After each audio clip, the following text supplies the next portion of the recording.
Баршаңызға сәлем. Осындай керемет болып шығатын пепперони, маргарита және де 4 мезгіл пиццаларын жасап үйренгілеріңіз келсе, осы видеоны соңына дейін қараңыздар. Рецепт өте оңай әрі оригинал рецепттердің бірі. Бізге пиццаны жасау үшін осы ғана құрамдар керек. Достар, бұл пицца өте керемет болады. Прям оригинал рецепттердің бірі. Даже тамашасы десем болады, күштісі десем болады. Жасап көріңіздер.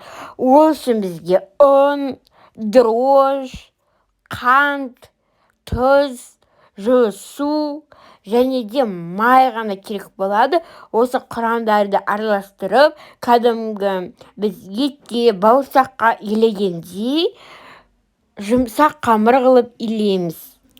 Мінекей осылай керемет қылып, жұмсақ қылып, қамыр илеп тұндыруға қойып қоямыз. 2 сағат, 1,5 сағат көлемінде. Мінекей менің қамырымды ашып, дайын тұр, керемет болып ашып қалған.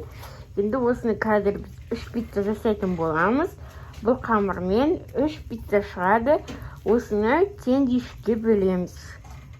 Біз оның 3-ке бөлу үшін теңдей мына ыдысымызға, таразыға өлшеп аламыз.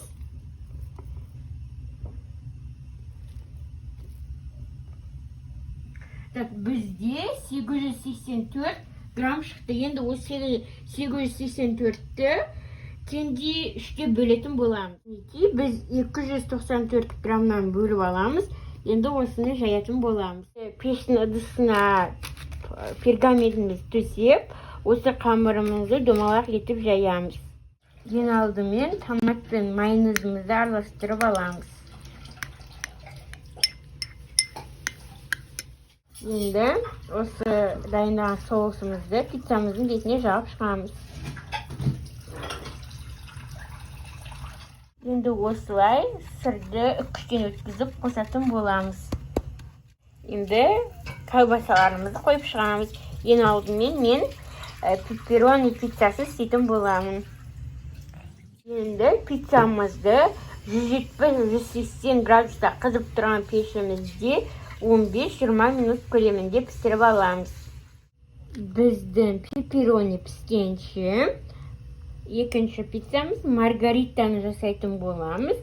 Оған да дәл солай томат пен майонезімізді араластырып, соус жасап қосамыз.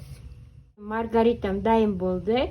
Енді бұны да пешке жібереміз. Енді үшінші пиццамыз 4 мезгіл пиццасын жасайтын боламыз. Мен оған помидор, 4 зат қолданатын боламын. Помидор қолданамын ең алдымен. Кезекте мен осылай колбасаларды бөліп қойып жатырмын. Кезекте бетіне шампиньонды қойып шықтым.